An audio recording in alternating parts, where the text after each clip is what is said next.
रमेश की एक पत्नी थी जो बहुत बोलती थी और वह उसके ज़्यादा बोलने से बहुत परेशान था। रमेश को पता चला कि जंगल में एक महात्मा आए हुए हैं। वह अपनी पत्नी को उनके पास लेकर जाता है और कहता है कि मुनिवर, कृपा करके आप इसे समझाएं, यह बहुत बोलती है।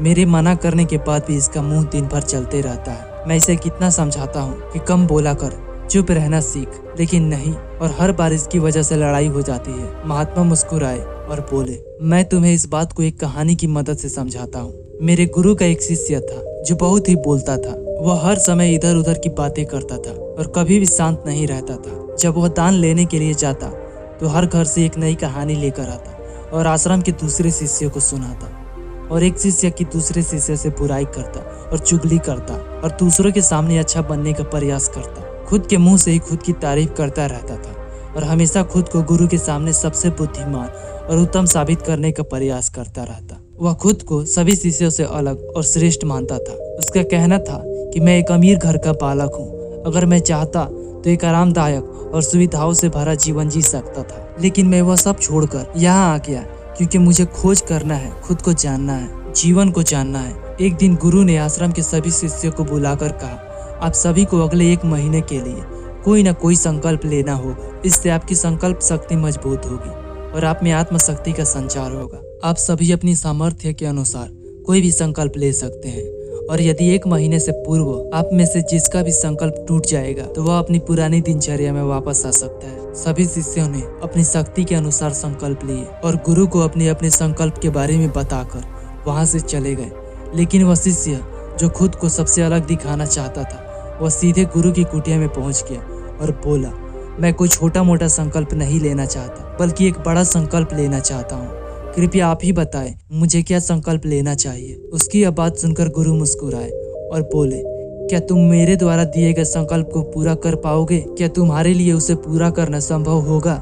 शायद नहीं, वह तुम्हारे लिए संभव नहीं, तुम उसे पूरा ही नहीं कर पाओगे, इसलिए तुम खुद ही कोई संकल्प ढूंढो। शिष्य ने कहा, नहीं गुरुदेव, आप जो भी संकल्प देंगे मैं जरूर उसे पूरा करूंगा। गुरु ने कहा, ठीक है, तुम अगले 1 महीने तक चुप रहो, मुंह से एक शब्द भी नहीं निकालो, यही तुम्हारा संकल्प है। शिष्य ने कहा, गुरुदेव, यह भी कोई संकल्प है?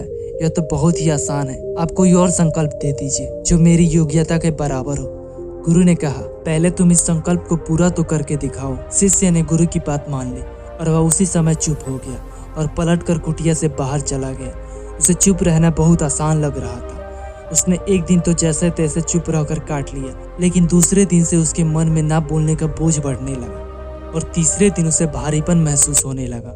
चौथे दिन उसके अंदर एक अजीब सी बेचैनी होने लगी, क्योंकि वह आसपास आश्रम के सभी शिष्यों को एक दूसरे से बात कर रहे थे। उन्हें देखता वह भी अपना पक्ष उनके सामने रखना चाहता था, उनकी बोलती बंद कर देना चाहता था, लेकिन उसका संकल्प उसके आगे आ जा रहा था, इसलिए वह पूरा दिन सिर्फ आंखें बनाता। इस तरीके से कुछ दिन और बीते। वह शिष्य बीमार पड़ गया, उसका सिर फटा जा रहा था, उसका खाने पीने तक का मन नहीं हो रहा था, वह सिर्फ बोलना चाहता था। वह गुरु के पास गया और उनके सामने बैठकर लिख कर उन्हें बताया, गुरुदेव, मैं बोलना चाहता हूँ, बिना बोले मुझे सांस नहीं आ रही है, मेरा दम घुटता जा रहा है, मैं अंदर ही अंदर पागल होता जा रहा हूँ, मैं क्या करूँ? संकल्प तोड़ दूँ? यह पढ़कर गुरु मुस्कुराए और बोले, जो इंसान अपने संकल्प को पूरा कर लेता है वह अपनी आंतरिक शक्ति को बढ़ाता है, और जो अपनी आंतरिक शक्ति को बढ़ाता है वह समाज और जागृति की राह पर आगे बढ़ जाता है। संकल्प का लेना भी तुम्हारे हाथ में था और इसे तोड़ना भी तुम्हारे हाथ में है। तुम्हारे बहुत से भाई अपने संकल्प को तोड़कर अपनी पुरानी दिनचर्या पर वापस आ चुके हैं। अगर तुमसे नहीं हो पा रहा है तो तुम भी इसे तोड़ दो और अपनी पुरानी दिनचर्या पर वापस आ सकते हो। लेकिन याद रहे, अगर आज तुम इस छोटे से संकल्प को भी नहीं संभाल पा रहे हो तो तुम अपनी बाकी की पूरी जिंदगी को कैसे संभाल सकोगे? बाकी फैसला पूरी तरह से तुम्हारे हाथ में है। गुरु की यह बात उस शिष्य के दिल में चोट कर गई। वो बिना कुछ बोले वहां से वापस चला गया और खुद को अपनी कुटिया में बंद कर वह केवल अपनी जरूरी कामों के लिए ही कुटिया से बाहर निकलता। बाकी सारे समय कुटिया के अंदर ही बैठा रहा। 15 दिन बीत चुके थे और आश्रम के लगभग सभी शिष्य का संकल्प अब तक टूट चुका था, लेकिन उसका संकल्प अभी भी जारी था। संकल्प लेने के बाद से अब तक उसने एक भी शब्द नहीं बोला था। सारा आश्रम हैरान था, इतना बोलने वाला इंसान चुप कैसे हो सकता है। 15 दिन बीतने के बाद वह दोबारा अपने गुरु के पास गया और लिख कर बताया, गुरुदेव मैं बाहर से तो चुप हूँ, लेकिन मेरे भीतर बहुत सी आवाज़ें हैं, बहुत सी चीख पुकार और शिकायतें हैं। मैं अंदर ही अंदर बात करता रहता हूँ। मेरा मन तरह तरह के प्रश्न पूछता है। मैं बाहर से जितना मौन हूँ, भीतर से उतने ही शोर शराबे से भरा हुआ हूँ। क्या इस तरह से मेरा संकल्प अभी भी है? गुरु ने कहा, हाँ, तुम्हारा संकल्प अभी भी जारी है, लेकिन जब तक लोगों की ये आवाज़ें तुम्हारे कानों में आती रहेंगी, तुम्हारा मन बोलता रहेगा, क्योंकि इसे तो आदत है। तुम भले ही बाहर से चुप रहो, लेकिन तुम अंदर ही अंदर बोलते रहोगे। तुम्हें इन बातों से, इन आवाज़ों से दूर जाना चाहिए। शिष्य ने गुरु को प्रणाम किया और सुबह होते ही वह अपनी कुटिया को छोड़कर जंगल की तरफ चला जाता है। कई दिन बीत जाते हैं, संकल्प का समय भी पूरा हो जाता है, लेकिन शिष्य लौटकर आश्रम नहीं आता। सभी को डर लगने लगा, कहीं उसे जंगली जानवरों ने खा तो नहीं लिया। इसी बीच उसे ढूंढने की बहुत कोशिश की गई, लेकिन वह कहीं नहीं मिला। गुरु भाइयों ने मान लिया था कि जंगली जानवरों ने उसे अपना शिकार बना लिया है, लेकिन गुरु को ऐसा नहीं लग रहा था। एक दिन आश्रम का एक अन्य शिष्य गुरु के पास आया और बोला, गुरुदेव, हमारे उस अधिक बोलने वाले भाई के साथ क्या हुआ होगा? क्या जानवर ने उसे मार दिया होगा? गुरु ने कहा, हो सकता है।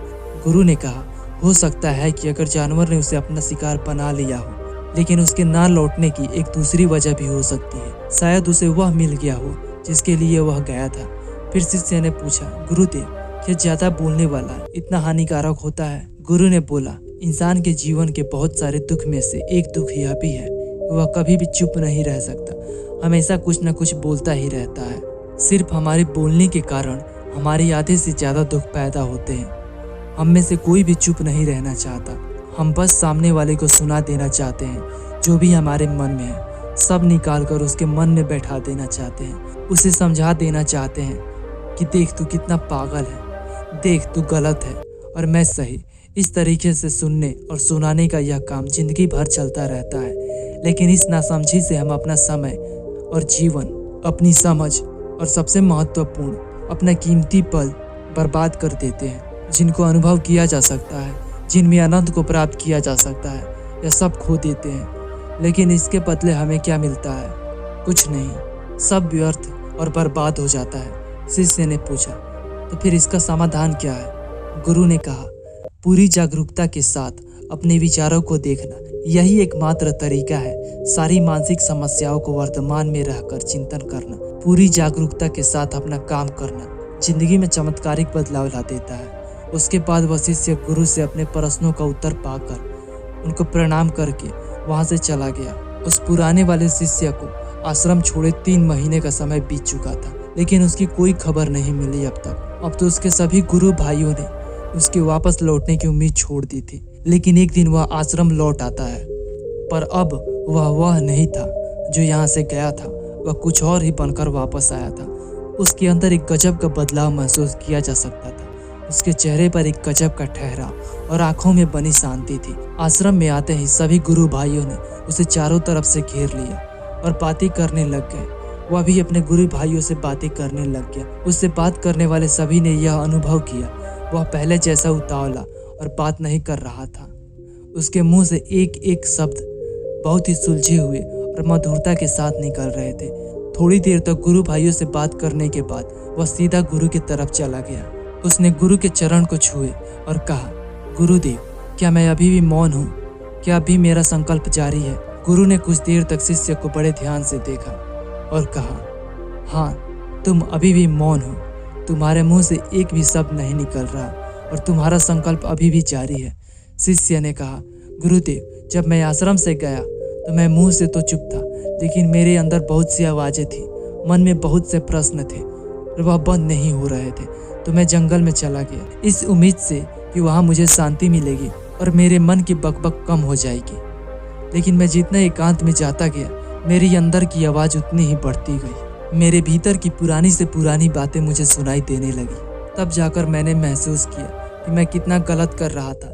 जब मैं अपने परिवार वालों, दोस्तों और गुरु भाइयों को बुरा भला कहता था, उस समय मुझे लगता था कि मैं सही कर रहा हूँ। जब मैं गुरु भाइयों की एक दूसरे से चुगली करता था, उनका मजाक बनाता था, तब भी मुझे यही लगता था कि मैं सही कर रहा हूँ और मैं उनसे बेहतर हूँ। लेकिन उस दिन मैंने पहली बार महसूस किया मैं कितना गलत बोलता था। काफ़ी दिनों तक ये आवाज़ें, ये शिकायतें मेरे अंदर चलती रही, लेकिन धीरे धीरे एक एक करके एक दिन यह सारी आवाजें मेरे अंदर से बंद होने लगी। अब मैं अंदर से भी मौन हो गया हूँ। उस घने जंगल में बाहर से कोई बोलने वाला था नहीं और भीतर कोई आवाज बची नहीं, और मैं उस दिन पहली बार मौन का सही अर्थ समझा।